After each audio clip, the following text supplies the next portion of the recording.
Drive to Survive never does anything critical of the series itself. They'll show teams fuck up and break rules and be punished. They'll show drivers fuck up and break rules and be punished. They'll show crashes. They'll show, drivers getting fired and hired and team owners kind of being snipey and backstabbing to each other, team principals.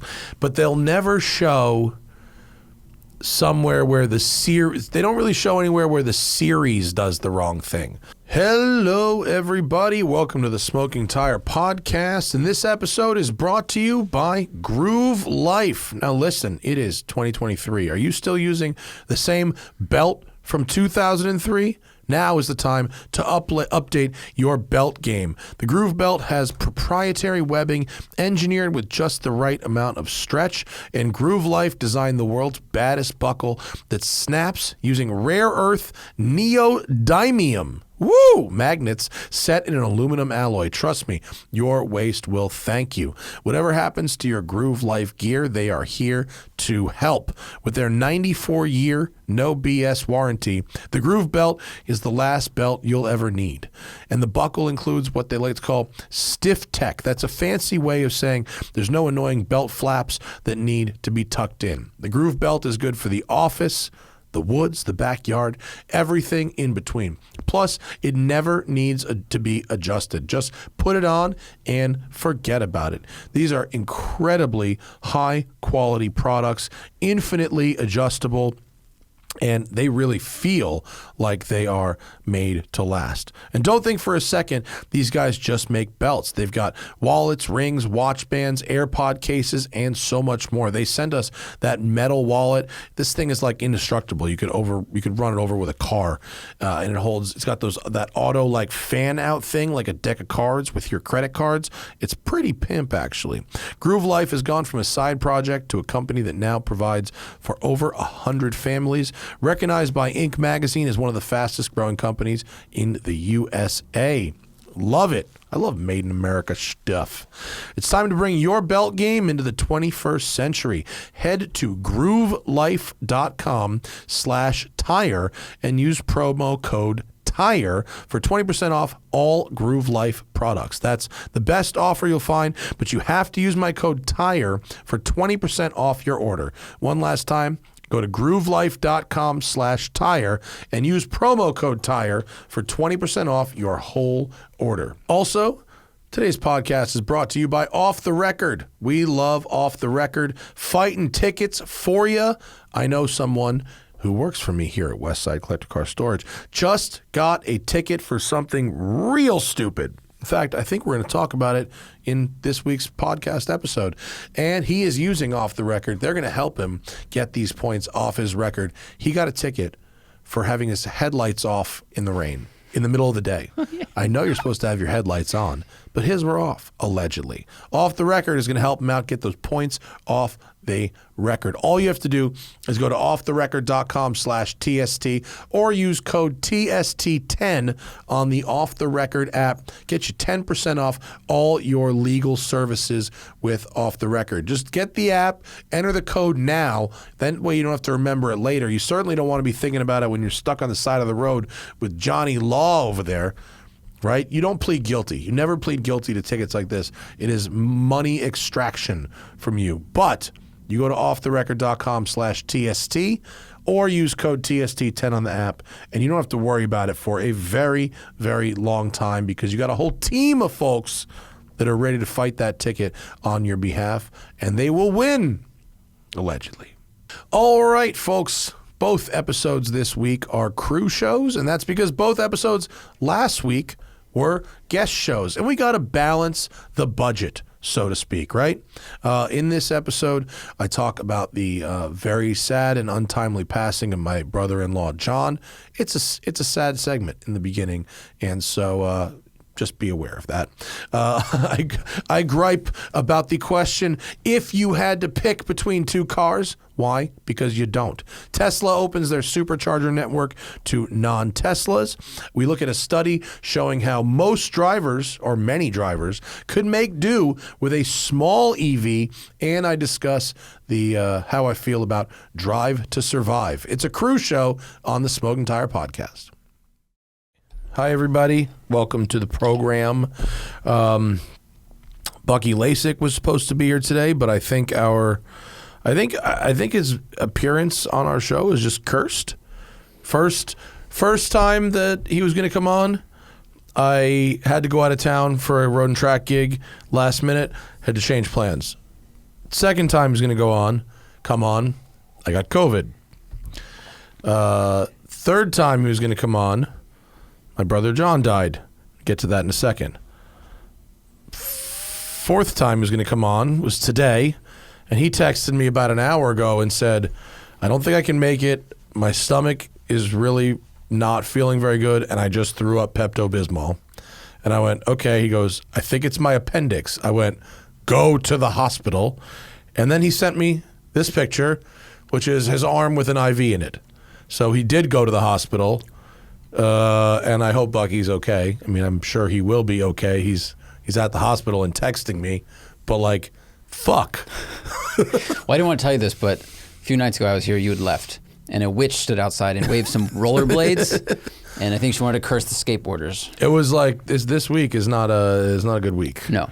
Not a good week. Monday, one of my staff members was hit. Someone hit his car on the way to work, and it's like a nice 240. Other staff member, his car wouldn't start. He had to take an Uber to work.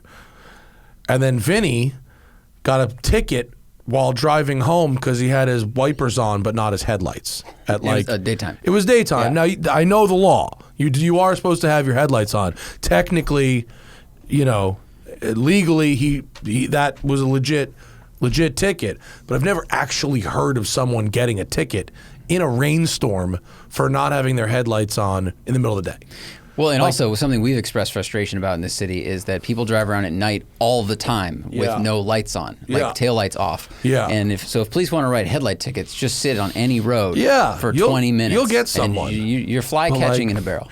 Really not a good day on Monday. And Tuesday, my brother-in-law John, who I've talked about on this show a bunch of times, who had been fighting cancer for 2.5 years, he lost, and he passed away in the afternoon. And fortunately, he was surrounded by his family, myself included, an extended family. It was a bad fucking day, and we got a lot of I put up a little post on Instagram. We got a lot of nice notes and letters and stuff, and I really appreciate all of that.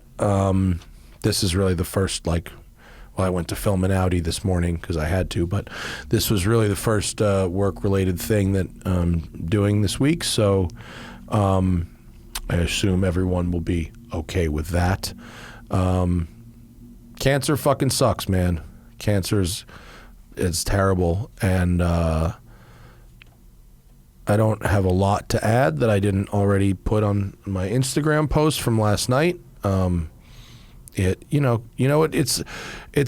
hear a similar story a lot, right? People, they get sick and they get treatment and they start to get better, and it seems like they're on that road to getting better, and then they just get that call. It's like the 6-month checkup or the 1-year checkup, and then all of a sudden it's like cancer's back.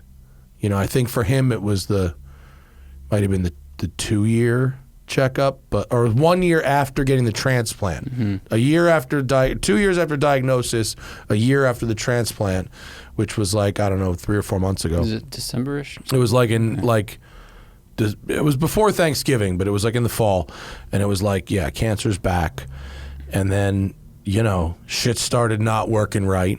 They went the treatments weren't working. They went for the experimental trial stuff, but he actually got kicked out of the trial because he was too sick. Whoa. Yeah, I mean the irony. You know, Wow. he was too sick, and you know, it was like squeezing water balloons. You know, you'd go to fix one thing, and then something else would start fucking up, and it's leukemia. So with leukemia, like your blood is like circling around your body, and so the blood cancer becomes like other cancers, you know, and starts fucking up other stuff. Right, it's on the highway. And yeah. And you know, he was like stable until like this weekend, and he just it took a very rapid turn downhill. Fortunately, we were able to get his parents here from New York. We were able to, you know, rally the troops, as it were. And so on Tuesday, I picked up his parents from the airport and drove them 45 miles to City of Hope to see him. He was alive at the time. And you want to talk about a bad fucking... They knew he wasn't gonna make it. I mean, it was like, you know, but they didn't know it was going to be that soon. Right. And, you know, we were told it would be probably like days. You want to talk about the worst car ride I've ever had in my life? I mean, that is easily the worst car ride I've ever had in my life. That's the longest, for sure. That was the longest 45 miles I've ever driven. Which Sirius station did you go with? Bro, it was like basically silence. Yeah. And talking about the snow on the mountains. That was about all it was. And you know, I got his parents there to the hospital at like 1 p.m. and he died at like 2:15. So they got to see him, you know, technically alive, although not really responsive. And it was fucking brutal. I mean, just absolutely, you know, brutal.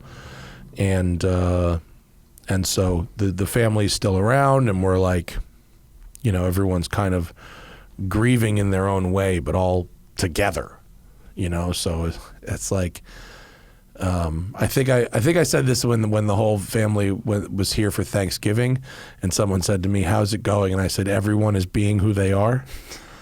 And I think the stress of Thanksgiving, you know, and also the stress of death, it creates that same kind of vibe where everyone is who they are, but it's kind of like, you know, amped up. There's no filter in front of people's behavior sometimes. Yeah, and everyone has their own like processes and whatever, and like, you know how I do it. I want to like do something. I want to be helpful. You know, I can't just like be and sit. You want to fix. You know, in the moment, I want to fix. Yeah. I want to help, and like, you know, there was all this shit for me to do when the family was coming in to see him and he was alive. Once he dies, there's nothing else to do. You know, there's just nothing. And so now it's like, what do you do? You know, other than you hug people, and I make food appear, and everybody wanted to get drunk. And I racked up an enormous fucking tab at the... I've never had a hotel bar tab higher than this in my life. I literally bought 2 bottles of Blanton's one shot at a time at a hotel bar. And it was like, whoa! We went for it. So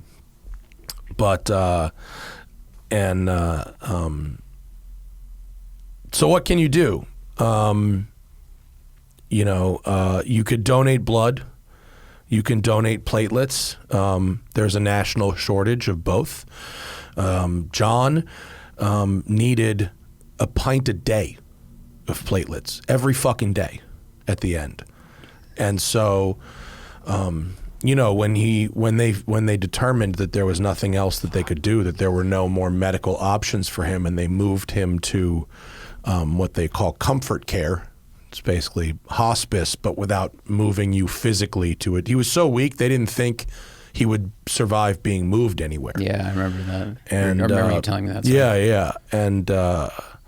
And so, you know, when they determined that, they stopped giving you anything that would prolong your life, which means no platelets. So they stopped giving him platelets, and he was dead in 36 hours. I mean, that's how important the platelets were to him, because his cancer, he couldn't make them. So like that, and he was getting them every single day. Every day. Yeah. At the end, it was every day. I mean, in the beginning, it was like once a week, or you know, and then twice a week, and then it was every day. You know, at the end. Sign up for the donor And then, of thing. course, bethematch.com. Yeah. A lot of people commented on my Instagram post, which for some reason is refusing to load up Instagram's there. been weird this week. Yeah, but a lot of people commented that they didn't know about Be the Match. You can sign up. I think they have an age limit of 45. I think you have to be under 45, but basically, my wife gave John a stem cell transplant a year ago, which probably prolonged his life by many months, if not a year. And they don't drill your bones anymore. It's not a bone marrow transplant. It's a stem cell transplant now. And so, if you're a match to somebody, they don't have to cut you open and remove your bone marrow. They just draw your blood. That's it. So you can get on the registry, and if you are needed, you could save somebody's life. And all they have to do is, it's the same as if you were giving blood. It's exactly the same process. And so, signing up, they mail you a thing. Like, you don't have to go anywhere, because I know that friction is a thing for people. Like, they mailed me a box. Like, you swab your mouth. Yeah, cheek and you swab. put it back in the mail. Like, Yeah. it's so easy. And then, it's just, and platelets, it's honestly like being in business class, at least at City of Hope. Like, you sit there, there's a TV, you pick what you want to watch, they bring you snacks. Yeah. And you sit under a warm blanket. Yeah. Like, and then they just pump things out of you. It's not. I understand there's people who are afraid of needles, and you do get kind of tired afterwards if you've given yeah. blood. But so you should eat before you go. Yep. But it's if anyone is hearing me talk about this and going, wow, that's terrible. What could I do? This is what you can do. Nobody needs money. Nobody needs flowers. But lots of people need blood and platelets, what they call blood products. So you could go to bethematch.com, or you could look up, where to donate blood or platelets in your area. And some people donated. A couple people were local and went to City of Hope and donated platelets and earmarked them specifically for John, which was really, really nice. Not just our friends, but a couple fans. So cool.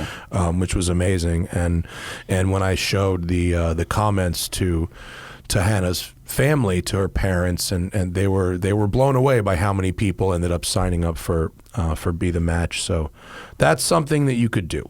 And the rest of it just fucking sucks. I love that guy. He was great. He was a fucking incredibly. His company made all of the acoustic tiles and all the stuff you see in the studio. So it's not like just like he worked there. Like, it was literally his company. He sold the business 5 months before he died for millions of dollars. Like, built a business, sold it, got millions of dollars, didn't get to enjoy any of it. I mean, at least. But in your, I mean, yes, true. In your post, you said like he enjoyed life, and I think that was a great point. No, it's true. I'm not. Yeah, it's not. I know, he I know wasn't you like such a workaholic, and it's not like such a tragic story that he never had any fun because he was building this business. I mean, he was a surfer. He loved to travel. He loved to go see music. He and his wife Jillian, like, they didn't have kids, so they were able to go places and do things. And he was very good at delegating responsibility, putting people in positions of power at his company so that he didn't have to physically be there for 80 hours a week, which is something he'd always kind of helped me with. When I started this shop, and I didn't, in the beginning, I was like, I'm running this shop like 3 days a week. John, help me. Like, how do I get out of here? And it was, okay, here's some books, and here's how you set up your structure. I mean, even more so than like my father. My dad, my dad doesn't know how to run a company with 5 people. He knows how to run a company with 50,000 people. Yeah. He doesn't know what to do with fucking one store and 5 people. But John's business was like 50 people, and he started from the ground up. So when I needed business advice, I wasn't really going to my dad so much. I was going to John. Just a very, very solid person. His memorial service is tomorrow in San Diego. They're expecting 500 people. Whoa. Yeah, I mean, Holy shit. Yeah, they're expecting hundreds and hundreds of people, and I mean, it's like, he's just a guy that made friends everywhere and never lost them. Yeah. No one ever. If you hung out with this guy, you wouldn't forget him quickly. No, I mean, I didn't know him well. We went on a sailing trip together. That was like I think I met him at your wedding, but like, 2 seconds kind of thing. But everything you wrote in your post, I got like 1% of that experience, but I felt the same thing. Yeah. So he's just a great overall person. Yeah. It's really a fucking shame. Misfortune is not distributed fairly. No. Yeah, it's distributed randomly. Highly unfair. Yeah, and it's not like shitty people never get cancer either. Some of them do too, but it's fucking random. Yeah. And this guy was he was a healthy guy. It's like he wasn't overweight. He didn't smoke cigarettes. It's not like he did anything that would deserve the shitty fate he got. He just got dealt a fucked hand. Mm-hmm. And sucks. It just really fucking sucks. So anyway, a lot of you wrote me emails and Instagram messages and comments on the Patreon for today's show, and I read them all, even if I didn't respond to them, and I appreciate them. And Hannah read all of them as well, and she really appreciates them too. So, really starting today's show on a downer, but that's what's happening in the Farah family world this week. So had to talk about it. It's dominating the week, as it were. Car things were deeply secondary this week to that, as they should be. Okay, cars. So what's the deal with cars? I spent. Did you watch Drive to Survive at all, Zach? I have not yet, but I know how the season of racing goes. Right. So I haven't watched the show, but yeah. So you know the end. You know the ending. Yeah. Yeah. I watched all of it. I finished it on the treadmill today. This season kind of lost me for the first time, and I think I know why. We talked about it a little bit earlier in the car today, but I think what I loved about Drive to Survive in the beginning was that it made me care about people I never would have otherwise known about or cared about. I never knew the story of the guy in 11th place. And now all of a sudden, that's a real person with a real backstory and a personality, and they're funny, and I want to root for them, And they introduced me to a whole bunch of those people that were someone beyond Fernando Alonso and Lewis Hamilton, and Sebastian Vettel. But they haven't really added many new faces. The cast has been cast. The driver lineup and the management lineup has been mostly stagnant for a couple of seasons. And so there's the drama of racing, which is amped up for television, but I'm not meeting any new people to cheer for. What's funny is that's a look at what is a problem. I don't want to say wrong, but like a problem with F1 racing in general is it's pretty fenced. It's very expensive. It's very hard to get into, and there's only so many slots. And like Andretti Racing's trying to get an 11th slot, but there's pressure against that because of the distribution of purses and everything. But it's like, okay, so that means there's 20 overall roles in the there's only 20 driver roles available, and there's not a lot of turnover. So, it's like the underdogs of season one are now like they're now mainstream. They're now mainstream, second tier, which is cool. Like they have their day in the sun. People are rooting for Sainz and Gasly and Albon and Ocon and guys like that. Those are now main characters, right? Which I think is cool. It's cool to see that they didn't get pushed out at the end of season 2 because they didn't perform to X level. Like it has been interesting for me to watch the politics of how someone can get dropped off of like tier 1 to tier 2 or go down to 3 and back to 2, and they're all still trying to fight to stay in there. But I think I watched the new Netflix show Full Swing, which is basically the Drive to Survive formula for golf. And it brought me back to what I liked about that first season, because this season of this golf show, I'm now introduced to 6 or 8 golfers that I've never heard of before would have no real reason. I mean, unlike, there's 20 drivers in Formula One, there's like 150 golfers on the Pro Tour. So they could do this every season with totally new people. Right. And it's actually probably a better formula that way.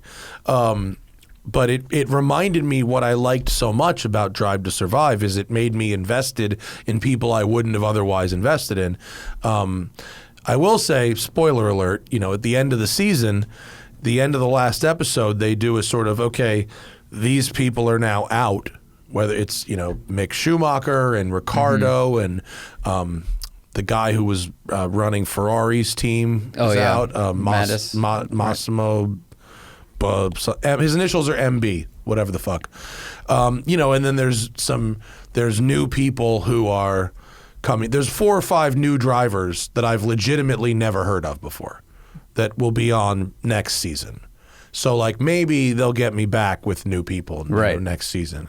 I think that's the teaser. They're like, hey, but also next season is gonna be good. But also I've realized that they never. Drive to Survive never does anything critical of the series itself. Folks, we got to take a quick break from the action here because we are supported by NASCAR. NASCAR is heading to the desert at Phoenix Raceway. The recent reconfiguration of this track makes for some of the most entertaining racing on NASCAR's circuit, sometimes going 4 or 5 wide. The Clash at the Coliseum and the Daytona 500 kicked off NASCAR's 75th anniversary with a bang, and I'm sure we'll be treated to some more great wheel-to-wheel racing in Phoenix as well. Which driver is going to have what it takes to bring home the checkered flag and set the tone for the rest of the season? Make sure you don't miss out on the action and tune in to NASCAR Cup Racing on Fox Sunday, March 12th at 3:30 p.m. Eastern, 12:30 Pacific. Fox, be there. They'll show teams fuck up and break rules and be punished. They'll show drivers fuck up and break rules and be punished. They'll show crashes. They'll show, drivers getting fired and hired and team owners kind of being snipey and backstabbing to each other, team principals.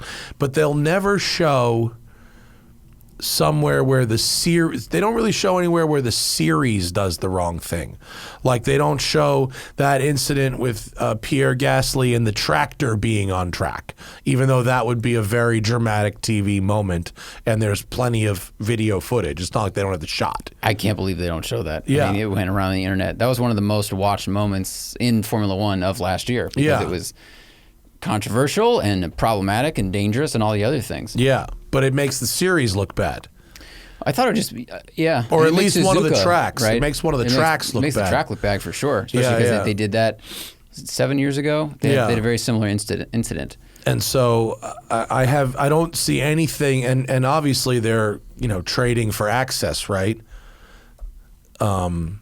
So I get it. Yeah. It's like sort of like propaganda TV, that we need to borrow 35 cop cars and military movies. Military movies. Yeah. When you see that it's CGI, it may be more critical. When you see that it's not CGI, you're like, this will be supportive or something like that. Impartial, yeah. Yeah. So I don't know. I watched it all the way through, but those are my thoughts on Drive to Survive. Let us know if you felt the same way about it. Well, yeah, because we talked in the car, like sometimes we just get used to things. Like you could have your favorite show of whatever year. By season 3 or 4, are you still as into it, even if the writers and cast haven't changed? And is it because we like novelty and it was a new approach to series making and motorsport, and we went, all right, now I know how this works. Yeah. So I'm also curious, like if fans are still as into it now as they were in season 1, let us know in the comments because I'm curious if this is like a widespread thing or not. Yeah, could just be me. I'm a fucking snob about this kind of stuff. Tesla superchargers. Tesla has opened charging station in America for non-Tesla drivers. Wow. And we thought it would take years, if well, ever. Biden dangled these what do you call them? I forget if they're tax breaks or if they wanted to get the word is subsidies, excuse me. They need the subsidies. And so they open, Biden's administration, and I don't know if it was Buttigieg or someone else in the administration, said, they cannot have a walled garden of these things and also have access to the federal subsidies. And so they went, okay, we will now allow access. It seems like some people have started using them, and it seems like they do work. Yeah. I have not personally tried yet. I haven't had a need just yet. And I don't know. I also don't know if I have to buy an adapter, or if the Tesla stations have a CCS plug. Ooh, that's a good question. Like, there are various adapters for sale online, because I was looking up the same thing. Yeah. And then a couple weeks ago, Tesla leaked something called the Magic Dock CCS adapter. Okay. I would bet that I have to buy an adapter from Tesla. Yeah, I bet they. Yeah, even though most of the other EVs in the world use the same plug, so you could just have one like locked up there. But, right. But people might damage it, fuck with them, steal them. Well, it would make more sense. I don't mind buying an adapter if I could then just plug into any of the superchargers, as opposed to them having 50 superchargers and then one stall with CCS. You know what I mean? Yeah. You want to be able to use it at any of the stalls. Yeah. That's the idea. Yeah. I think you'll have to buy your own, okay, fine. I'll buy a fucking adapter. Yeah. All right. I just haven't quite looked into how that works yet. But it's good. It is unequivocally good for the rest of us EV drivers, because Tesla's own repeated mission statements are to transition to the world to sustainable energy. Mm-hmm. And it is laughable that you can do that, or say you want to do that, while only allowing your own customers to use the chargers. Well, if the whole world buys your car, yes. then the whole world has gone over to electric vehicles. That's true. Yes, technically true. Technically, yes, that's the mission. So, even though their hand was forced, they still did the right thing when forced to do the right thing, basically. Right, yeah. Yeah. Remember when it turns out that when you force people to do the right thing, they'll do the right thing. I mean, I was telling you this morning, because I have an Escort now, I got these weird letters that are scamming, phishing letters. They make a letter that looks exactly like a government document. You said that weird. You said, yeah. You meant to say S Corp, because I have an S Corp. Yes, S Corp. A business. What did I say, S Corp? You said Escort. You were like, because I have an Escort now. I said Escort, but I do mumble, so it sounds like Escort. Yeah, it sounded like you had your own hooker. My hooker is getting these scammy letters in the mail. That's what it and they sounded pretend like. to be from Backpage, but they're actually from Back at Page. No, I got this thing that looked exactly like it was from California Tax Board. It was from Sacramento, where the California Tax Board is based. But on the front, printed in 14 font, is "This is not a government, correspondence," because they probably got forced to say that because of a lawsuit they lost. Yeah. And so forced to do the right thing. They're like, well, now we'll put the warning on there. Yeah. It turns out if you deregulate and let capitalists do whatever the fuck they want, they will do whatever the fuck they want. They will have no morality about what they do. Ohio train crash. Yeah. I mean, Civil War era brakes. Yeah. Let's just keep that. Yeah. Shorten the inspection time from 3 to 4 minutes to one 1 minute. operator on the train, that should be fine. Train's only 1.5 miles long. What could possibly go wrong? All planes have one wing now. One wing. Yeah. And but it turns out if the government makes companies do the right thing, they will actually do the right thing. Mm-hmm. So we can now use them, and I don't have to charge my car in public very often, but the next time I do, I will download the Tesla app and I will try it for science. We'll get an adapter for the monkey. Right? I'll get an adapter. That's a write-off for me, baby. Mm-hmm. If I make one video, boom, write-off. And good because they're expensive. Speaking of which, there's a interesting article on Ars Technica today that was shared on Twitter by Alyssa Walker. A study was done. Where was the scroll down? Where was the study done? I want to say Delaware. University of Delaware. University of Delaware. They looked at driving data for 333 gasoline vehicles over the period of a year in the Atlanta metro area. and created a model to see the extent to which various EV options would have been able to meet the needs of those drivers. And what they found was 38% of the drivers, okay, would have been able to make every trip for the year using a small EV, meaning a Leaf or an e-Golf or something with like 100 to 150 miles of range. A sub 200 mile range. Yeah. Yeah. And that they could have, and that's to say they could have done 100% of their trips without ever using a public charger. Just charge at their home or charge at their work. Right. That's it. They would not have needed to make an additional trip for the sole purpose of charging. Right. That's what the article says. Yeah. Yeah. So, I mean, that's a pretty good, because the problem with our country is a few things. There's a few things. It's going to be a long show. This is going to be a long show. But the problem with electric vehicles in our country is that we all think we need more than we really do. And like I said in the Mach-E video, if you watched our recent Mach-E video, which you should, it's not necessarily range anxiety, it's infrastructure anxiety. And that's only for me and for road tripping, right? But if I never took the Mach-E on any road trips, I would never need a public charger ever. Just be able to just charge at my house. And furthermore, I could easily buy a 120-mile car and be totally fine for the whole rest of the year. And so in order for us to, I didn't watch the whole presentation, but I read Twitter threads of summaries of Elon Musk's Investor Day yesterday. And the crux of his plans are that we don't really need to change anything about our lives if we just go to electric shit. Stop burning fossil fuels and electrify everything and not really change our lives much. But the thing is, like, we actually would be much better off in more ways besides the environment if we were to accept smaller, lighter electric vehicles for many of our uses, as opposed to buying the thing that is in that 95 to 99 percentile use case.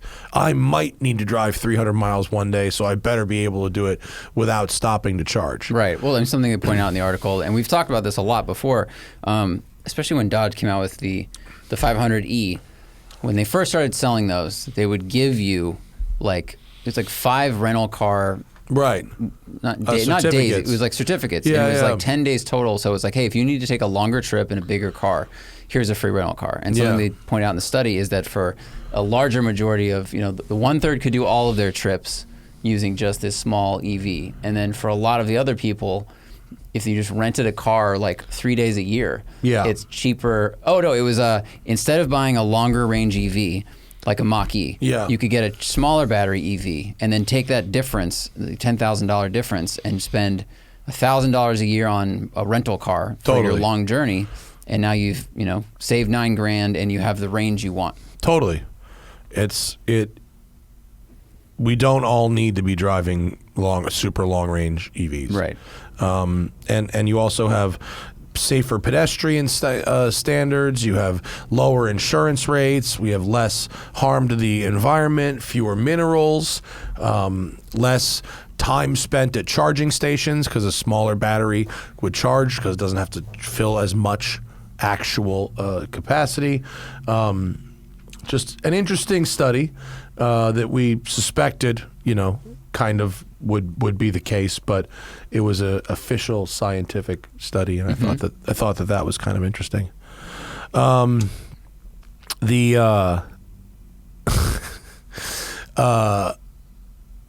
want to complain about something. You? Yeah, I'm going to complain about something. And I will begin with an admission that I've been what probably seemed like kind of mean to a couple people who have emailed or messaged me. And I wasn't trying to be mean. I just can't help myself but be honest. Like it's part of what makes me good at this job is that I'm only able to be honest, but also what makes me kind of bad at direct correspondence if you don't ask the right question and you kind of waste my time. Because the first one is they ask a question if they can ask a question. Like, you're already writing it, dude. Just ask the fucking question. Don't ask a question to say, can I ask you a question? It's like, or you could say, hey, Matt, I'd like to ask you a question. What do you think about da-da-da-da? Like, that's fine. That's one thing. Like, right. And I will engage you in as best I fucking can in good faith as I can. But if you just write, hey, can I ask you a question? Nothing else. I got to have an extra back and forth now? No. Like, that's an instant back delete. in the day, if Paul Revere rode past you saying the British are coming, you'd be like, and then he kept going. Yeah. You're like, what do I do with that? Yeah, yeah. From where? Help. But here's the one that's really been driving me insane. If you had to choose between the Corvette Z06 and the Corvette ZR1, which would you choose? I can't tell you how insane this fucking makes me. Why do I have to choose? I have to choose? For funsies. It's not fun. It's no fun. There's no fun here. If I have to choose, what if there's a gun to my head?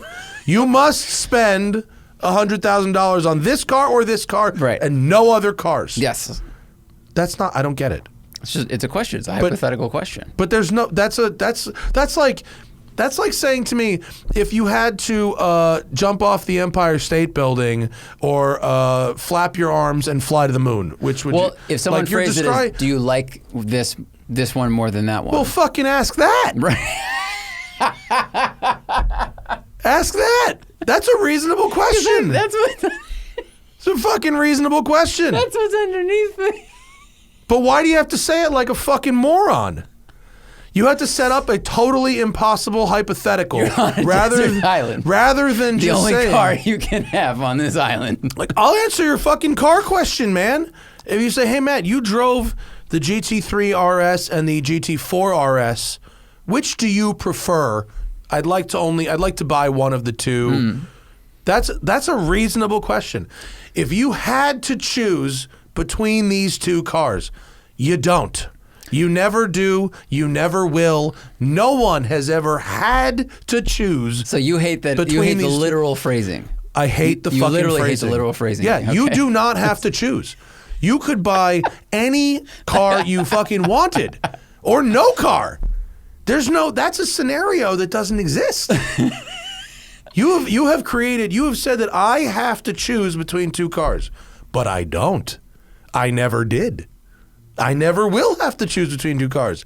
Nobody ever has to choose between two cars. They can choose between all the cars. This is like the semantic professor version of who's on first. Yeah. That's what this is. But fucking... Because I'm laughing because you're like, well, I'll answer the question, but if you phrase it this way, I will kill you. Well, ask a real question. That's not a real question. Well, but the root of the question is, which one of these do you prefer? But why do you have to ask it like a dumbass? Because we live in a hyperbolic time. Fuck that. Because everything is, epic and literally this. Literally that. No, I don't know. If you want to ask a question, ask the question that you want answered. All right. So everybody who's asked Matt the gun to the head version, just ask him which one he likes better. Just don't pretend there's a gun to the head, because there never was, is, or will be.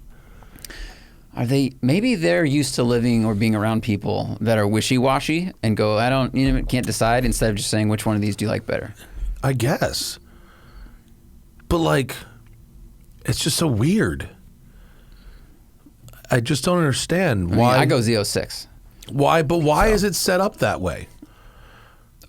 I don't know why people talk the way they talk. Well, because people literally say to me, if you had to buy the last generation GT3 or the GT4 RS.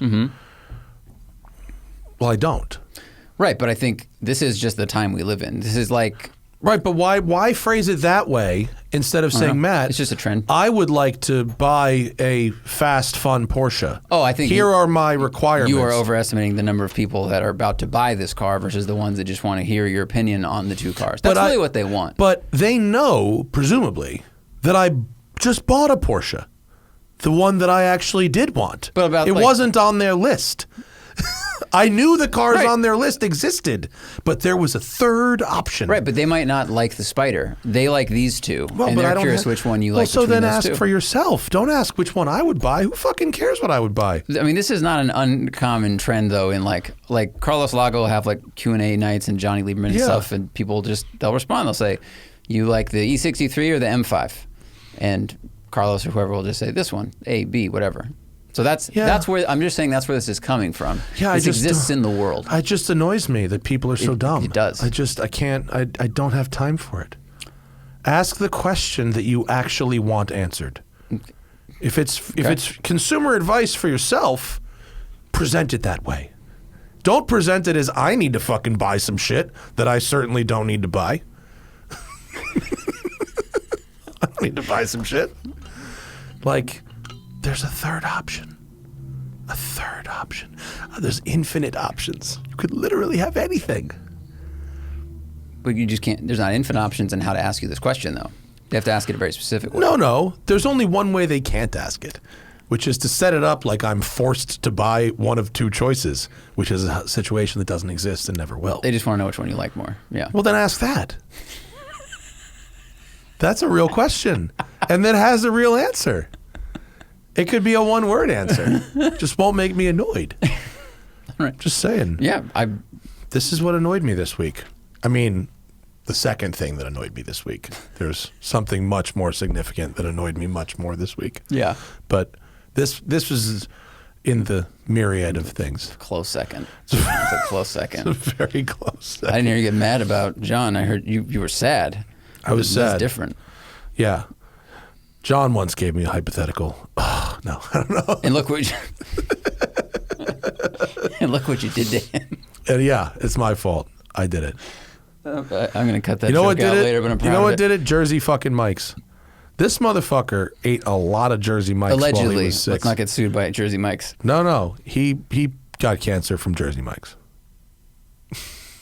If he had to choose between living one more day and having a fucking Jersey Mike's sandwich, let me tell you, on Sunday afternoon, he chose Jersey Mike's. Really? That was his favorite? The last thing he ate was Jersey fucking Mike's or Uber Eats to the hospital. Wow. Yeah, Okay. Weird. Not a good sandwich. But he fucking was Occasionally, it's obsessed okay. with this stuff. I only like that if I get it with the dressing and all the stuff. But then, If then you it's like a had to sponge. eat Then it's Jersey a sponge. Then Mike's- it's a wet sponge of a sandwich. Jersey Mike's or Subway. You had to eat. Um, See, that's more of like a real one because you could be in the middle of nowhere and all that's there is Jersey Mike's or Subway. I'd go to Jersey Mike's because I think their meat is higher quality. Once I found out, like, once Subway has that little thing that trickles out every couple of years, they go, yeah, we're sorry, the turkey's not actually turkey. That's true. You got us. I'm like, what do you mean? Yeah. Sorry, the spinach isn't spinach. It's a pressed gelatin with green coloring. Yeah. Fuck you. The Subway footlong. Not really. It's the full self-driving of sandwiches. Remember we were at Subway and they have a pro size now?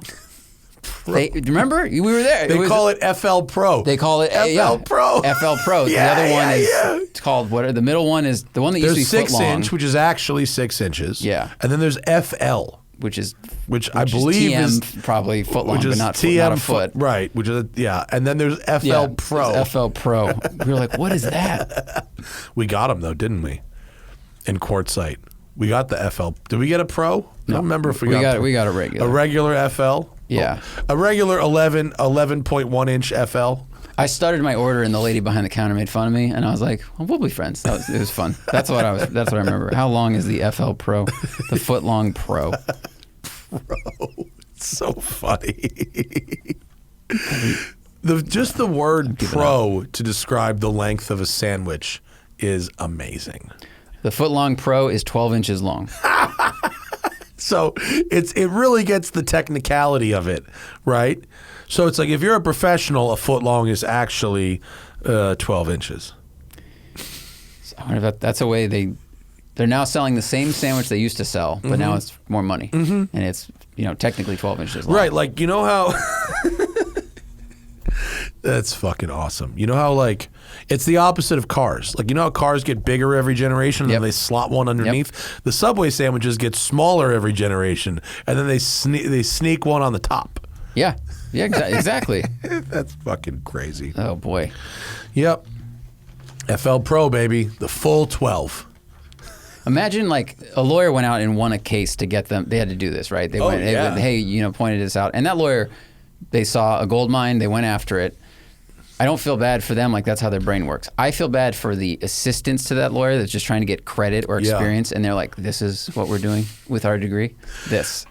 going to every... Not getting commission. How many Subways do you think they had to go to and order sandwiches? Yeah. Got to be a couple hundred, right? Tom, you're What's 23. a core? You drive around all of Texas, measure all the sandwiches. Core...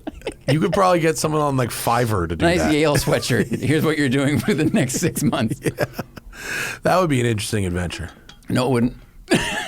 Actually, you're right. It would. I don't think it would be fucking terrible. This is where our brains diverge. Yeah, no, it would be terrible. Yeah. I mean, it would be. You know what would be interesting? We do that without the tape measure. It would be dude. interesting for the first day. That's what production For is. day one, it would be like, look at this like novelty thing true. I'm doing. You know, like that guy we saw whose job it was in Detroit to do 500 consecutive drag launches Yeah. in the GT 500. That seems like the kind of job that would be real cool. Yeah. For like an hour. And then you're like, get me the fuck out of here. I'm ready to kill myself. You know what? The subway lawsuit, they're taking Aaron Brockovich energy and using it for no one except themselves. That's like, they're going to get to the bottom of this. Speaking of which, did you listen to the new Dollop?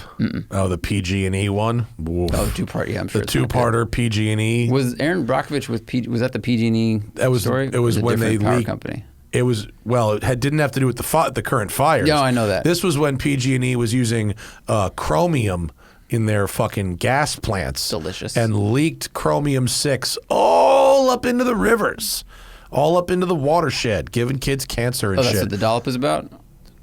Well, no, that's what Erin Brockovich, her case was about. Okay. But the defendant was PG&E. Yeah. Largest settlement ever paid out up until that time. Whoa. Yeah. Yes, good no, stuff. it's part one doesn't even get to the fires. Part one is an hour and a half of PG&E disaster before you even get to the fires. Yeah. Yeah, it's fucked. Yeah. Do we? Is there This anything? goes back to like, I know some people are like really anti-government and some people are really for it. And like, you've got to have a balance because otherwise, like if the bowling alley doesn't have rules, people will shoot the pins down with a gun and be like, there's no sign. Yeah. There's no sign. I knocked all the pins down. You're like, Well, what's crazy about this one is that like the government institutions were so fucked up, like, and either corrupt or underfunded or sloppy that they didn't, even though it was their job to make PG&E like fix their fucking shit, they just like didn't. Like, there was like one person in office. Like they just didn't do anything. It was like, we determine that you have to fix all of your power plants, and they're like, okay, and then they just didn't. And like 8 years later, they got caught on fire again. You know, like same exact source of fire. Like, I thought you were going to fix this. It's like, we yeah, they're like, forgot. well, you know, now it's know. burned down, so we don't need to fix it. I These guess. breaks are part of a time-honored tradition. Oh, yeah. You know, this Heritage, not breaks. heritage, not break. Oh, shit. Let's go to the Patreon. Of course, if you want to ask us questions during the show, there was a lot of questions for Bucky. We will get back to those when Bucky. Do I need to see? Let me look at. Oh, what happened? Oh, no update from Bucky other than him saying, "I'm bummed. I was ready this morning and it went downhill." Poor fucking guy. Sorry, Bucky. We'll get him back in, I'm sure. Fifth time's the charm. Fifth time's the charm. Rollerblading witch. Bunch of people saying R.I.P. to yeah. John, and I appreciate all of that. Tom Rosenbaum, who also says R.I.P. to John. Time to time, I get emails advertising Porsche design watches. I love the look of them, but I have no idea what they're like to live with. Do you have any experience with Porsche design watches? So interesting. So Porsche design, for just a quick bit of history, is tangentially related to Porsche, but is not actually the same company, right? It's started by another brother. It's the brother of the guy who made the cars, right? And they are a design firm that makes products, right? For everything from, speakers and clothing to accessories and coffee cups. So and, Friedrich is making the cars. What do you want to do? Like, I want to draw pens. I want to design a belt. Yeah. That's it. Yeah, okay. Exactly. Shoes, belts, leather goods, all kind of shit. Remember the hard drives? Remember the Porsche design hard drives? No. Oh, they were like fancy. If you were like in 2002 2003, if you were like fancy, like the rich kids, like, and I realize that I'm also a rich kid, but like the really rich kids that I went to college with, they all would fuck with the Porsche design hard drives. A refurb one is $1,800. Get the fuck out of here. Yeah, this is on my4l.com. I don't know No if this is a good site or way. not. Is there like there's like a collectible market for these hard drives? That might be because this other one is $300. Because I went to college in the age of Napster. Yeah, Napster and LimeWire. Right. And so we were everybody had not just a big external, but in some cases 5 or 6 external drives.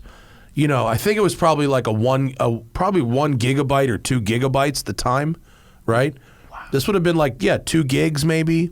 And they would stack them. You'd have my friend Chris, shout out to Chris Kingsley, who's the fucking king of Lincoln, Nebraska right now. And it's like a big like crypto dude, but not douchey actually. And holy fuck, $1,800. So this site must be just trying to get someone dumb because this is only a 1.5 terabyte for $1,800. Well, that's a terabyte. So that must be must be a new one, right? But you can still get new ones with 4 8 terabytes and they're like a couple $100. All right, yeah. So they're made by Lacey. So they have like Lacey internals, but a case that is Porsche design. Yeah. But we used my really rich friends in college, some of whom came from money and other who were the drug dealers that I was fucking hanging out with. They had the stack, like 4 or 5 of them stacked up like this, just full of fucking pirated music. Yeah, full of movies and music. Full of pirated music and shit. And so that's the baller hard drives if you had those back in the day. Anyway, where the fuck was I going with that? Watches. Oh, watches, right. So Porsche Design makes fucking watches. And they used to have collaborations with other people who actually manufactured them, such as Orfina and IWC and other companies. And now they're all sold under their own brands, but they do source their movements from a movement company. They are by and large very high quality products. They fit pretty well. You can customize them.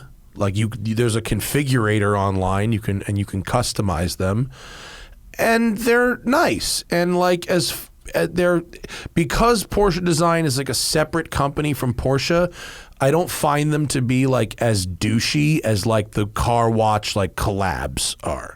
You know, and like there's like hardcore Porsche people that wear Porsche Design watches. Like, now, do you not find them as douchey because you've grown up knowing this existed, so it's not like a new entrant, and I'm just asking, like, or is it because the car collabs that happen are just not executed well, maybe because they don't have a team that knows how to do it, and handle it like subtly? I just think it's not like connected with one model of car.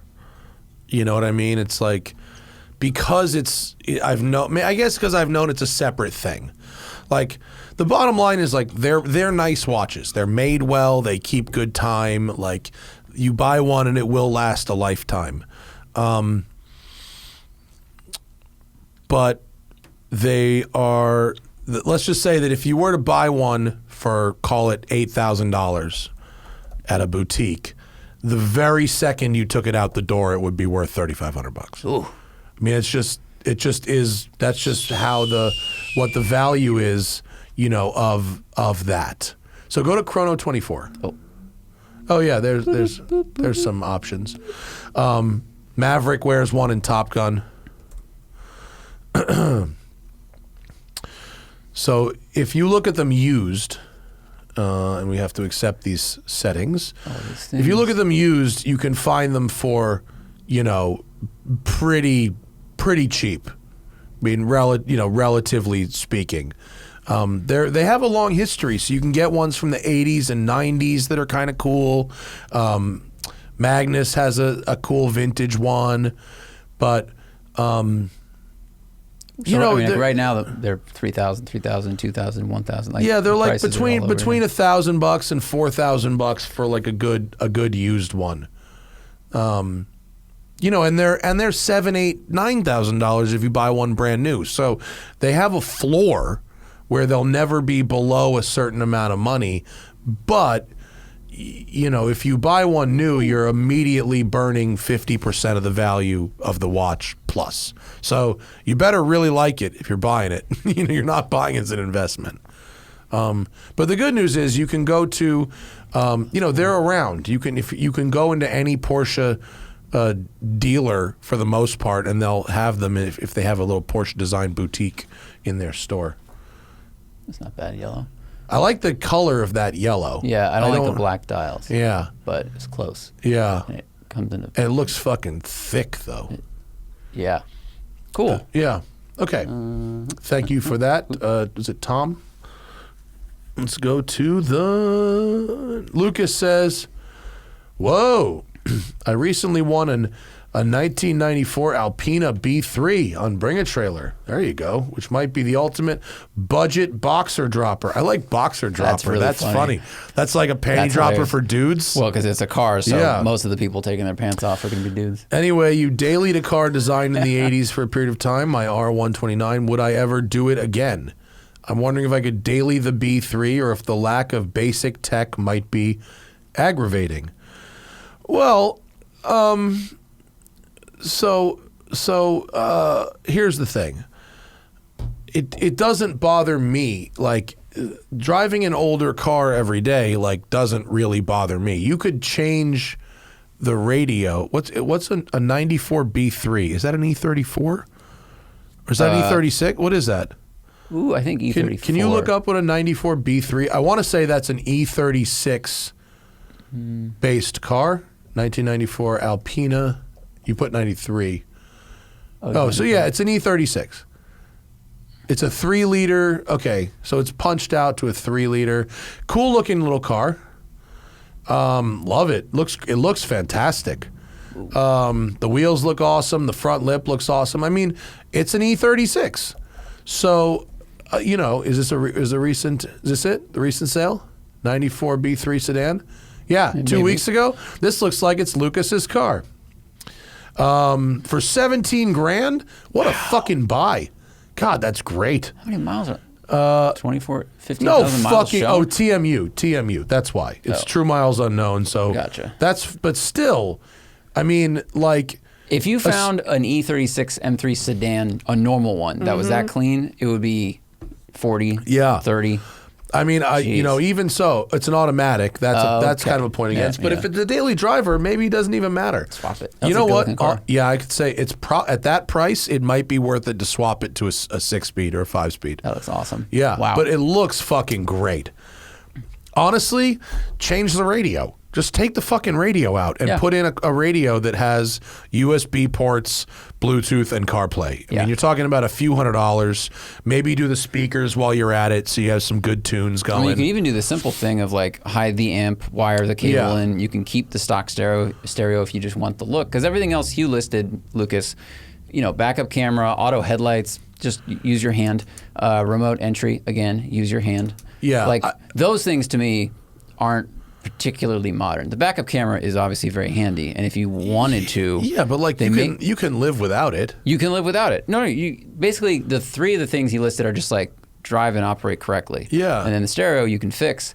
And some companies do make backup cameras where you can take out one of the license plate lights and it hides it without having to do any new drilling. That's kind of cool. So if you really wanted one, you could do that.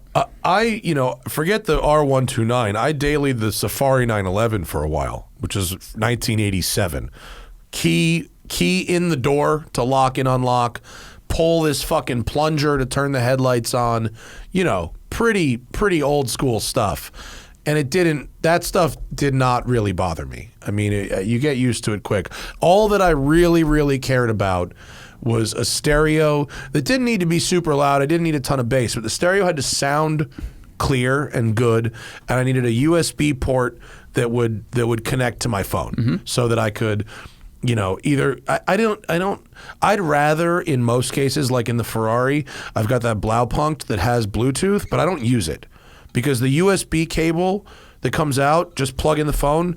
That works like perfectly. Like it's like totally foolproof. Same with my Avon thing. Yeah, plug the fucking phone in, done.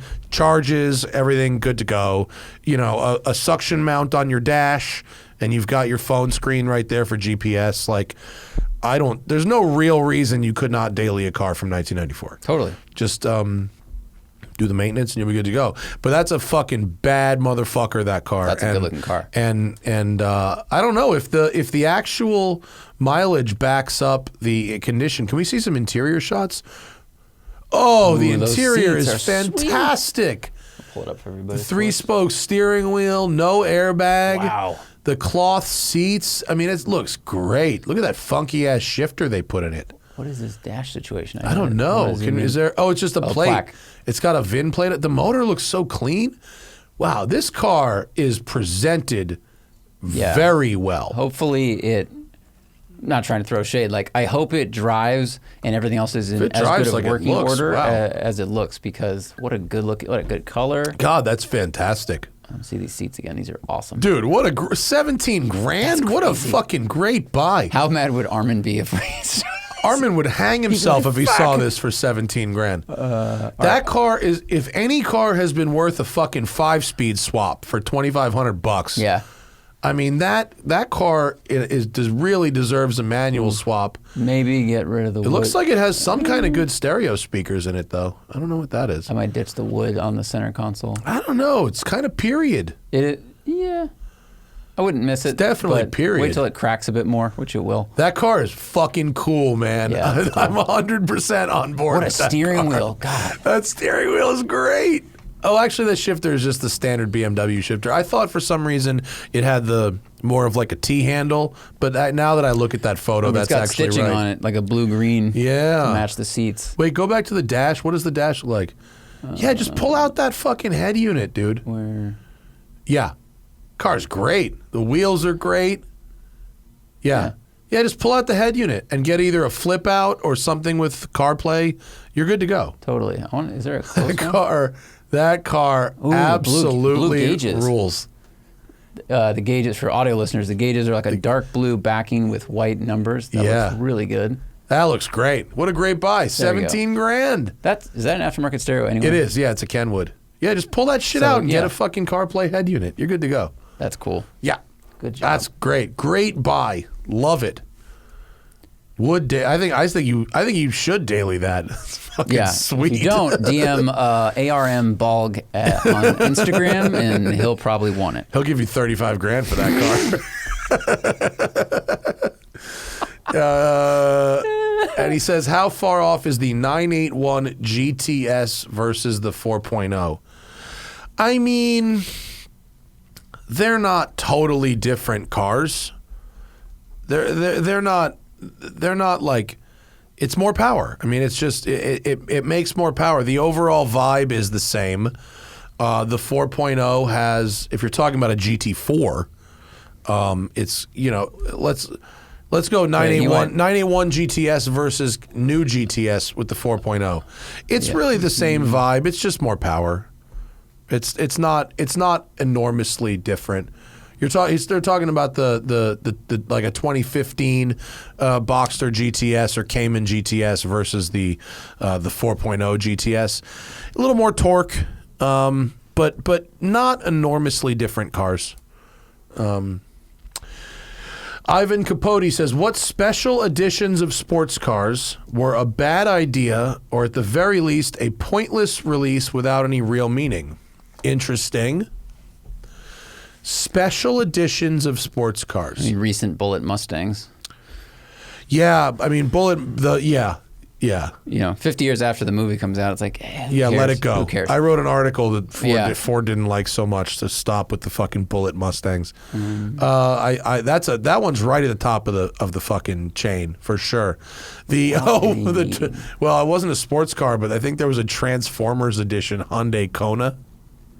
Well, they did Transformers Camaro for a while. Yeah. I mean, for a long time. Yeah, and you see a lot of them. Yeah, they're not good. No. I think Bugatti, I made fun of this on an article long ago, but like they came out with so many special editions named after the most obscure drivers or whatever who drove great 70 years ago, but it just felt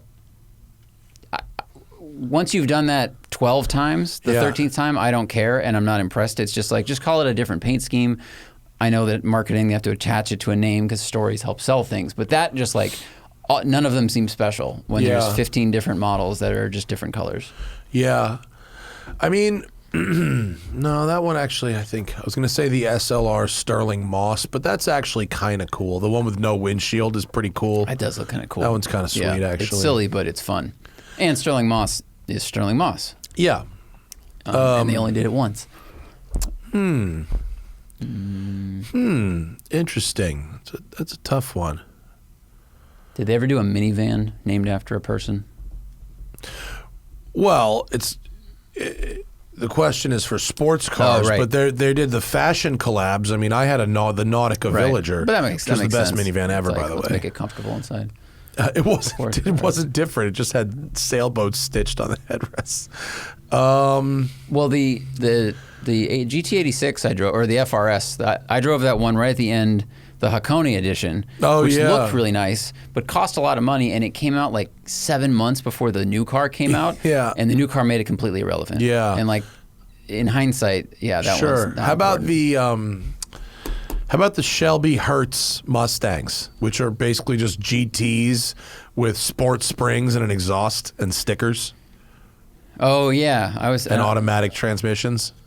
Well, that's a rental car, right? Yeah, I mean but without any real meaning. I mean, put a fucking exhaust in this thing and to call it a Shelby? Like, get the fuck out of here. What about the Terlingua one you drove? That was 12 years ago. Well, those were post title. So those were done by Shelby American, and they weren't technically factory cars. They were kind of cool. So what? Explain what it was. A supercharged V6 with the chassis upgrades from the Shelby GT. So it was a better damper and a better shock and spring. It was a 375 horsepower supercharged V6. It had a side exhaust. It had cool wheels. Yeah, there it was. And you know what? It was kind of cool. I mean, I don't know if I drove one today if I would think it was cool, but I remember at the time thinking it was pretty cool because it was really light. So it handled well. It handled really, really well. That's fun. It had good wheels, good tires, big brakes. And I mean, I may have been a little jaded because I went to Terlingua, Texas for Carol Shelby's like 85th birthday and drove him down there. And Carol was there and I met him and it was kind of cool. Yeah. I'm not knocking, like, the merit or the equipment it has, I think is fine. Like V6 with good handling, fine. Yeah. You don't always have to get the V8 unless the price between the two of them is just so close. It did make a cool, the side pipe, like it made a pretty cool sound actually. It didn't sound like shitty. Okay. It sounded, I mean, it was a V6, but it was pretty tuned up. Like my thought of bringing it up was like, it's such an obscure thing. I haven't heard of that car since you drove it in 09. Sure. So that's why I was like, was that a mistake? But if it was from Shelby, not Ford, then it was an aftermarket thing. You might have been able to order it through a dealer but it wasn't it didn't have like it wasn't a production vehicle. Right. I think Shelby F-150s are dumb. We want to go there. I saw a Shelby F-250 that I thought was about the stupidest thing I've ever seen. I want to see what that looks like. It looks exactly like you think it looks. Dumb as fuck. Oh, yeah. I mean, yeah. It looks stupid as hell. Like, what was the Ram RT10? Is that what it's called? The SRT10? The with the Viper engine in it? Yeah, the Ram. Those were cool. I mean, they're terrible, but they're cool. Yeah, I don't. To me, that's like a pointless truck. Of course it's pointless. It's more pointless to me than the lifted F-250 Shelby you just showed. Fair. Because that can go over things, which I want a truck to do. So this is like, this takes a truck and makes it worse at being a truck unless you only transport things on smooth roads like a ute. So this is from a particular, and I don't get me wrong, I think this is I think the Ram is a dumb vehicle, the SRT10.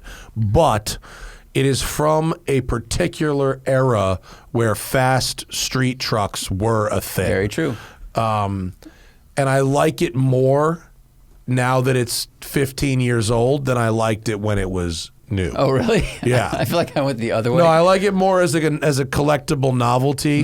The fact that it's the actual Viper engine is what does it for me. If it was just true. a bigger V8, then I'd be like, well, fucking, if you know, whatever. But the fact that it's the Viper V10 and it sounds so weird and you could get it in a 6-speed manual, something about it is, you know, it's dumb, but it's got a certain nostalgia. Because that came out around the time of this, the right? X Runner, yeah. And then there was the Chevy S10 Extreme.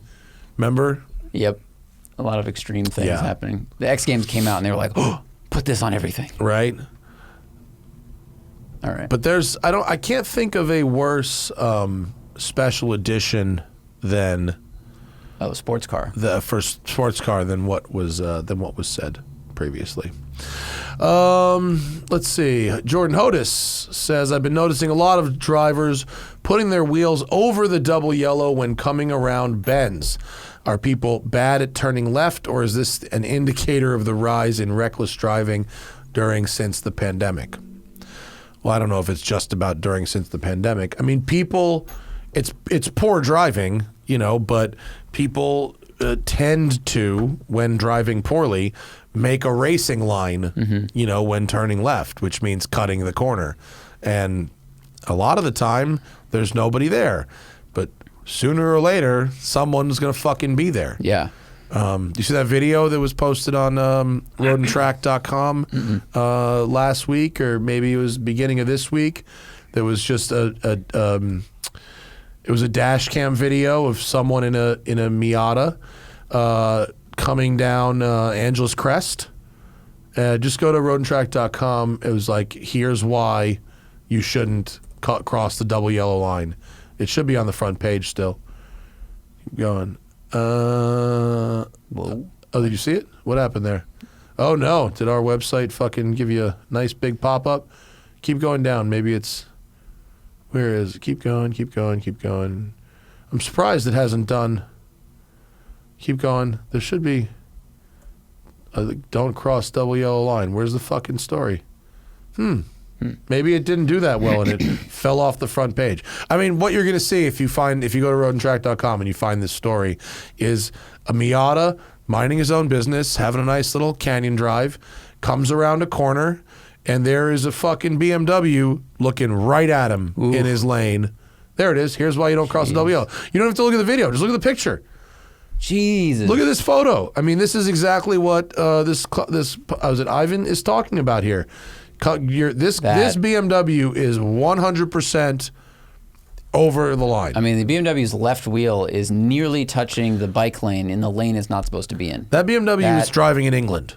Yeah, that's what it looks like. I mean, that is full AP. I mean, I think I see a lot of people, you know, drivers on the roads do this. Like people going home, going to work, and they're literally making a shortcut in every corner by like a foot. Yeah. And I think people just don't want to make the full turn. It's less comfortable. There's more G-force exerted, and it's lazy. Yeah. It's frankly just lazy driving.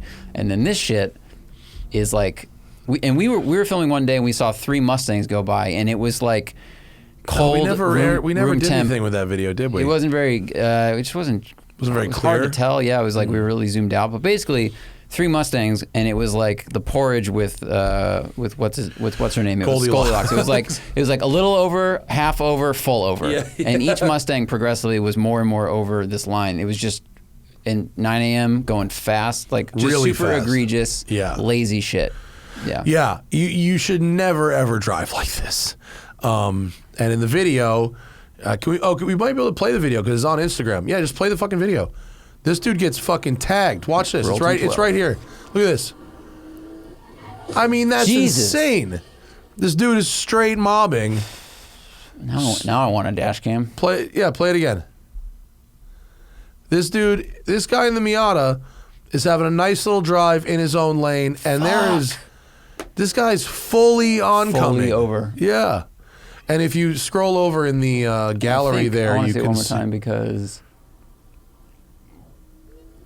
All right, so technically, if the BMW was trying to take a racing line, they should have also been tracking up by then. Yeah, and so they were wrong twice. Well, look, if you look at the BMW in the Miata survived this NA amazingly. Miata. Like, I can't believe how well the Miata did in this crash. No kidding. Go back. It's not, that's not Angeles Crest. That looks like Little Tahunga, doesn't it? That tarmac is pretty shitty. It does. That might be Little Tahunga. But either way, keep going. Look at the fog lights is still intact. That's look at incredible. the BMW when he scrolls over. This BMW has fucking stickers and shit all over it like it's a race car. Yeah. It's got a wide body kit on it. It's got a racing seat in it. It's got fucking windshield stickers all over it. And well, it must have hit the rock wall also because the rear left wheel is now towed out about 8 inches. The front left wheel is well. The Miata probably hit completely. both of those wheels. It probably fucking maybe hit the. Well, I mean that shows you how strong an OEM Miata is. Yeah. Like the Miata has a fog light still intact, and then the front wheel still facing the right way. Yeah. Front fender is wrinkled. This BMW looks like it was hit by a truck. Yeah, the BMW is much more fucked. It's probably not assembled. It looks well. like you could almost drive that Miata home. Yeah. I mean, I here it is leaving on a tow truck. So, there's all the coolant in the that's road. Always the answer. But the Miata definitely won in that crash. Yeah, but someone's head might have hit that windshield because it. Oh, it looks fucking it looks like brutal. yeah. But like that video is a perfect example of like how not to drive. Yeah, 100%. Wow. I don't think it's pandemic related, Ivan. People were doing this before the pandemic. I think people driving aggressively on the freeways might be pandemic frustrations with how much traffic there is now. But it's Jordan, not Ivan. Sorry, Jordan. My bad. When we saw that Camaro guy driving like an asshole, and his explanation, besides his dad, I think died that morning, he said he's new to canyons and he's been hanging out with people at night, and this is how they drive. And it's like, so you're getting bad instruction from morons. So Yeah. it's just it just spreads. Yeah. People who drive really fast at night, there's still no excuse for cutting double yellows. But what they say, if you're driving at night, is you can see headlights. You know, you have some kind of advance notice that somebody might be coming the other way. Yeah, I would agree with that. It's not an excuse, but it is a truth to driving at night. And if you get used to that and think it's okay to do that during the fucking day where you don't have that, it's like, come on, man. If you're too dumb to know light from dark, you shouldn't try to race cars. Yeah, it's really, really bad. Bunch of thank you, Sam, for the kind words. Richard H., Matt and Zach, what are your dream daily drivers? I think the E63 wagon that has the drift mode. That's nice. I would go with that. I mean, if we're talking about a daily driver, I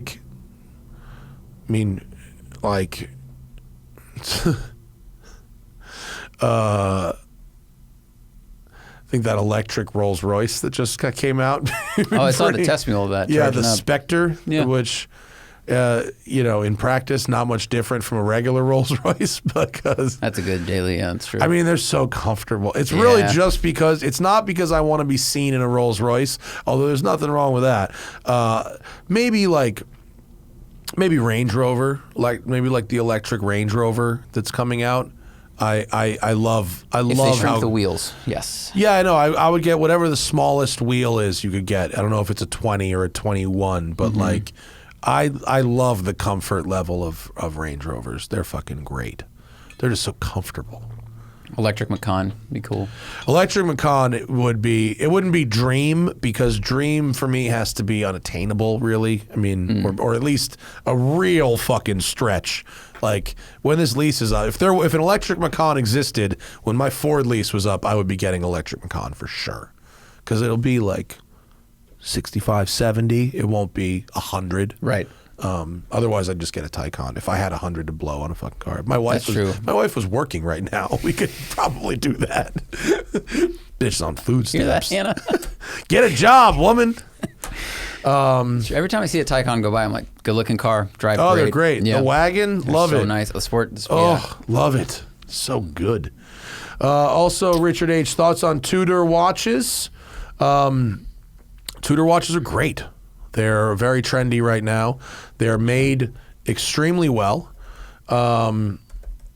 They're really, really nice. I mean, Tudor is a subsidiary of Rolex. Don't know if you guys know that, and that's why Tudor watches look a lot like Rolex watches.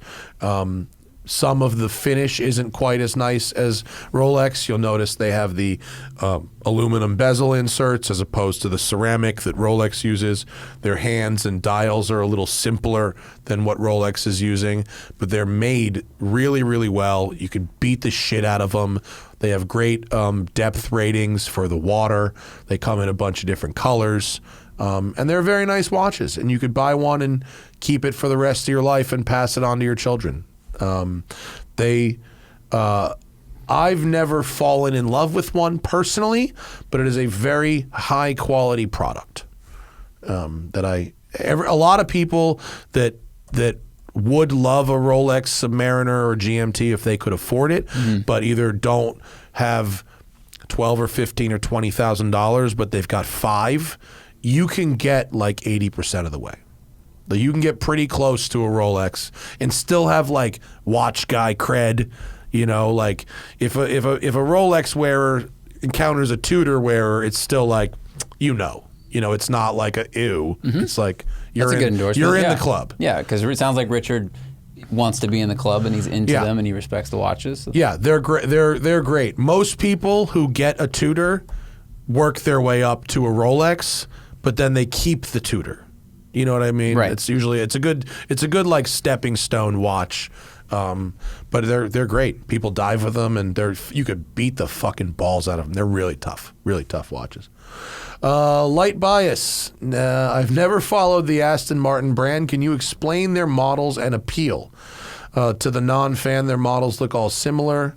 And they each seem to offer the same V8 and V12, but the price delta between each can be astronomical, and the nameplates seem to go without rhyme or reason. I don't get it. Maybe you can clue me in. Okay. So Aston Martin is a boutique car maker that has always built cars historically according to a certain what's known as the rule of thirds, which is a really good proportions. The proportions of them always seem to be just about right. Now, I will say that has sort of fallen apart a little bit more recently with the current Vantage range and the DBS. I don't think are as pretty as the previous generation. Like, I think some of that is crash standards now. Yeah, could be. You need the rounder hood and these higher door sills. Yeah, door sills and stuff. Could be. But they've always, or not always, but the V12s have been important to them for 20 years, not always, but since 25 years, since about 1997 with the DB7. That was really the first V12. They had a bunch of V8s before that, and they had 6 cylinders before that. But there is a lot of history of motorsport.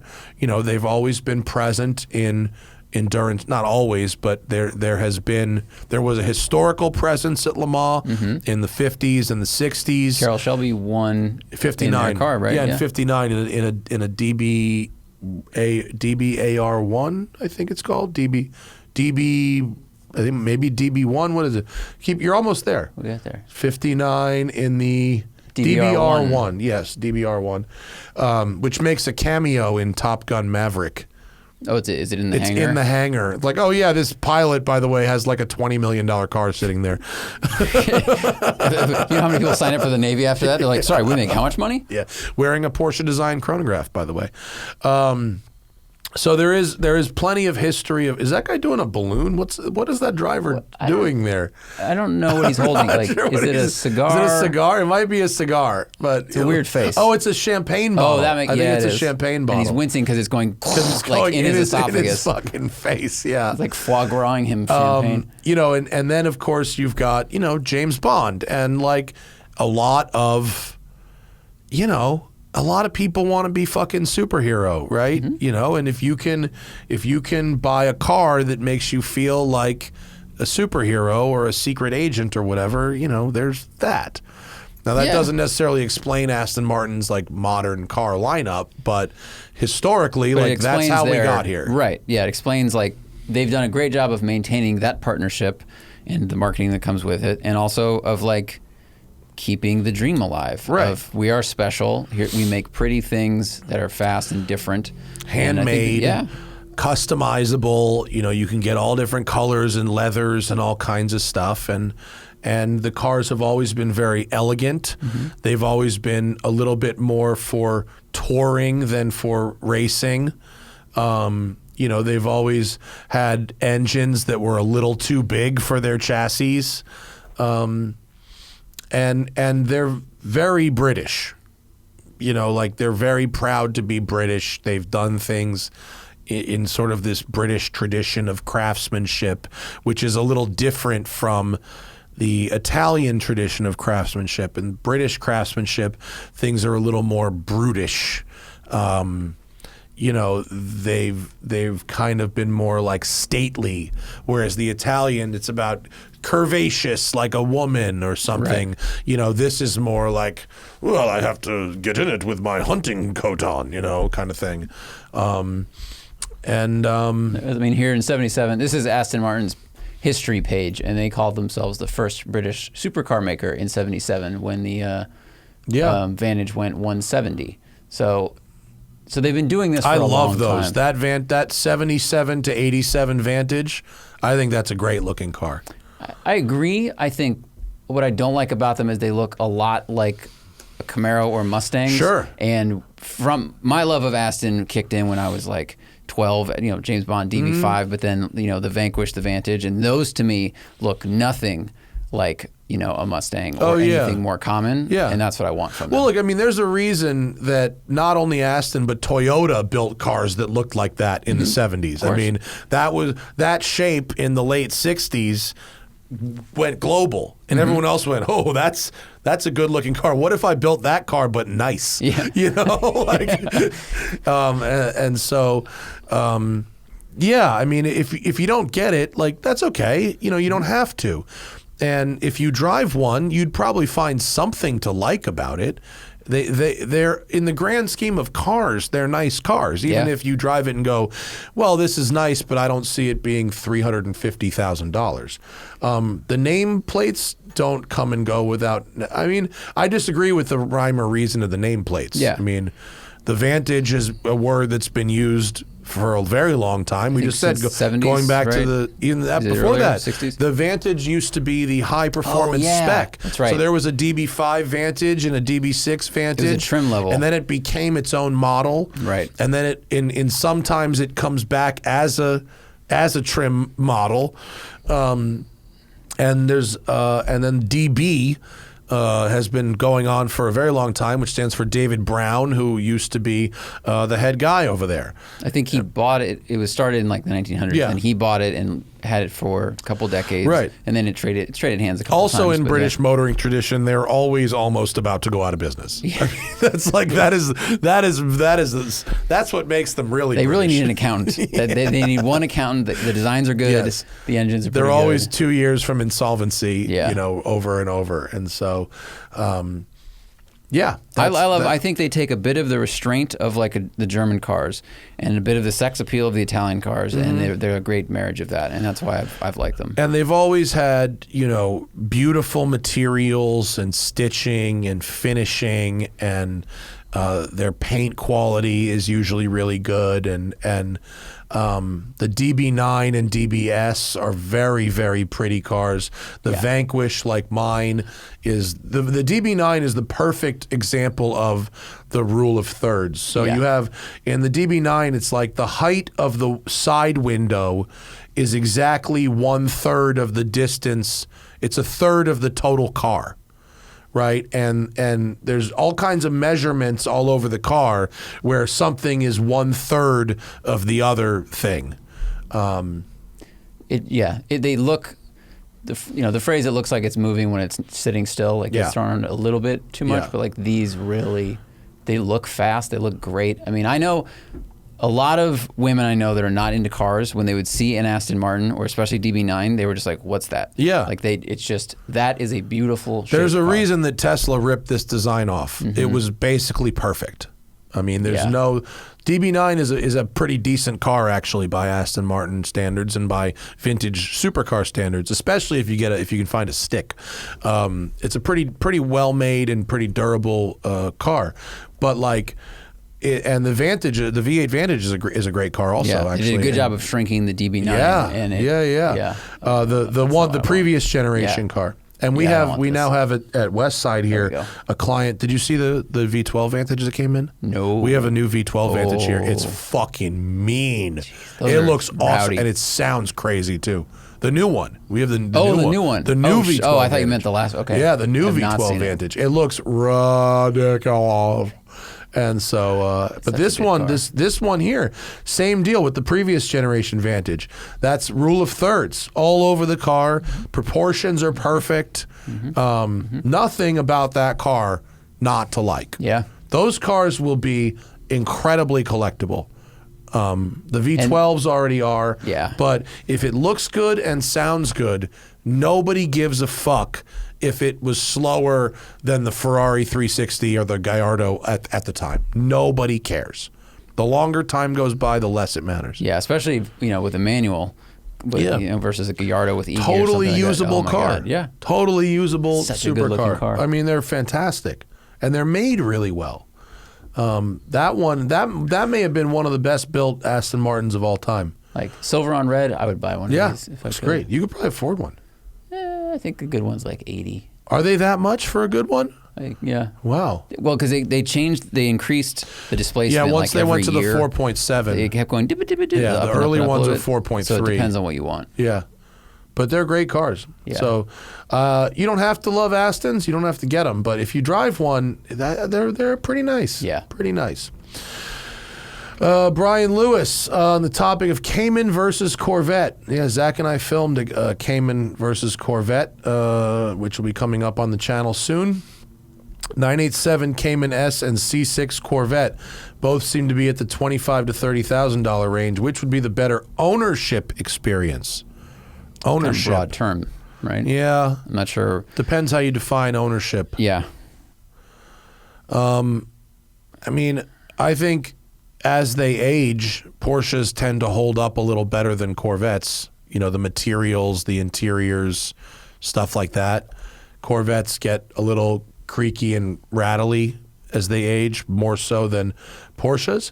And having said that, the 987 Cayman is getting on in years, and for a lot of maintenance items, you got to drop the motor. Yeah, that's a big problem with them. So the maintenance can be very expensive. So, you're talking about a car that was $55,000 or $65,000 new, and it will still have maintenance commensurate with that. And they possibly have IMS issues. Oh yeah, which is going to be $15,000. Which you want to handle. If it's an M97 powered one. I drove Derek Powell's, his in 09. And his is in great shape. Yeah. And it rode so well around town. Just really comfortable, suspension set up well, like the engine revs. Like, it's a great driving car.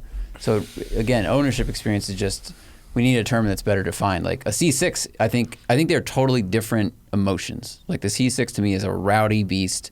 You can beat the shit out of it on the track. It's very angry and it sounds very angry and, a lot of cargo space. And then the 987, like, it's a different track driving experience. It's also a good track car, but it'll probably be a lot more expensive to maintain. Mm-hmm. Yeah, I mean, and also it depends on which C6. Like, I don't think I'd want a base C6. I think I'd probably want, I'd want probably a Grand Sport at the minimum, where you got that better chassis control and stuff like that. Mm-hmm. So, but it'll, a Cayman will also just it'll feel more high quality, like a quality item, whereas you get into a 13-year-old Corvette, it's going to feel old. It's just going to feel plasticky and kind of shitty. The drivetrain will probably be solid, probably. But also, just if you're getting an old Corvette, be advised that just because it's a GM doesn't mean all the parts are going to be cheap. Corvette has a lot of unique parts that would surprise people at how much they cost. Gun to your head, which one are you? He had steam coming out of his ears. Yeah. Jose Lopez wants to tell us about his 2022 Supra 3.0. Really likes it and understands why I enjoy having different cars for different experiences.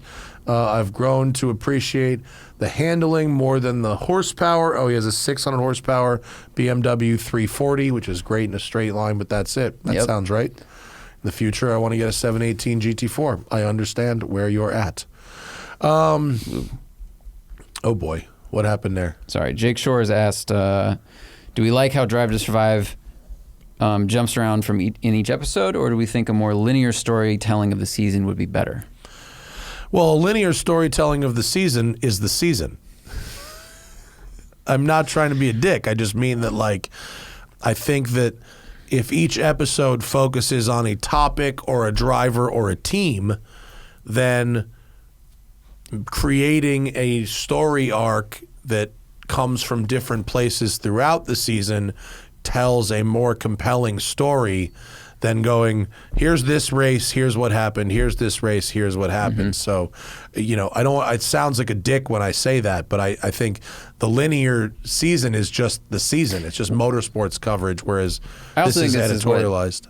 Yeah, and this is what makes it better and different, I think, than other shows that follow sports or motorsports, because they just go, here's the report from the Lime Rock race, and then the next race is 2 weeks later at this place, and they can't develop that much of a story because there's so much to cover. If you have to cover, 10 teams in one episode from one race, like, how much time can you spend on each team? Whereas this, they can go, let's tell just this person's story for the whole episode. Yeah. Like, they might focus on the driver, not even the team. Yeah. And I think they've done a really good job of setting up all these threads, and then it all tends to culminate in a somewhat linear style, like in the last 3 episodes. Yeah, the last 2 for sure are like the end of the season. Here's how it all works itself out. Yeah. I like it. But for most cases, I think it works better if you tell the story of this driver, or you tell the story of this aspect of the team, and that plays out over multiple races, and you can sort of create a compelling editorial story narrative that way. And so to that degree, I think they made the right choice. They do the same thing in the Full Swing in the golf one. It's the same thing. And I think that aspect of the storytelling is one of the things about that show that is successful. Can you switch tabs, Zachary? Oh, sorry. Is this the last one? Yes. Let me see if any new ones have been added. Tony Rodriguez Salgado. What is more fun, or do we prefer overall the GR86 or the Supra in manual? Interesting question. I think I probably prefer the 86. If I had dollar for dollar, real money spent. I think that it's got a lot going for it that the Supra just can't have. For instance, the flat engine creates that very low center of gravity, the low hood line. I think the shape, I like the shape of the driver's compartment better in the 86 than the Supra. Feels less claustrophobic, easier to get in and out of. The steering in the 86 is fantastic. The steering's only okay in the Supra. There's a playfulness to the 86s that I like, and that the Supra feels very serious. It feels heavier because it is. It's faster, but it just, all of it feels, I don't know, more like granite. And like, I don't want to juggle granite, which is a weird analogy. It doesn't really work. But there's just something about... I'm sure I get the granite analogy. The Supra just feels serious and heavy. It's a lot of tire, it's a lot of power, it's a lot of, speed, and that's what it does well. But I don't feel like I can play around with it. It doesn't feel light, flingy. I don't want to get a little bit of slip on it in a corner. It just feels very serious. Yeah. And the 86 to me has always felt like this wonderful livable thing with, the seats and the airier cabin and easier to get in and out of and lighter, and it's just that's what I want from most sports cars is that attitude. Yeah, and you can you can run a little bit of boost in the 86 and make it real fast. You know, True. you put a Rotrex on there, 6.8 PSI, and you're moving, you know, without upsetting the balance of that car at all. I think you said it right. The Supra is very serious. It doesn't come off. I mean, the manual one is pretty fun, especially when you're doing pulls because it's fast. Yep, It's really fast, and being a manual actually accentuates the speed, even though it's slower than the automatic one by a little bit. And going through the gears in it is nice, and it feels like the vibe of that older school Supra. But it's, you know, 50, 60% more expensive than the 86. It's $55,000 versus $32,000. It's a lot more expensive, and that leaves a lot of room on the table to fine tune that 86 to where you want it to be, and it would be hard to get that balance out of the Supra, whereas you've already got it in the 86. A lot of money left for track days and tires and to get that RTV out of your fucking oil pan. Whatever. You know, maybe replace an engine if it's an older 86 or FRS. Yeah. So, yeah. But good question, though. I like it. I like the framing. That's our show for today, folks. Just to reiterate, bethematch.com. It doesn't cost anything. It's totally non-invasive to sign up. They'll just send you a little mouth swab in the mail. You send it back, and you're on the registry. And if the time comes where you need to save somebody's life with your blood, then all they have to do is draw some blood. They don't have to drill into your bones or do anything terrible. You just go into the hospital and they draw your blood, and you could give someone months or years or decades potentially to live. So this episode is dedicated to the memory of John Stein. We love you forever, and give blood, give platelets, and be the match. And thank you guys very much for listening, and we'll see you next time.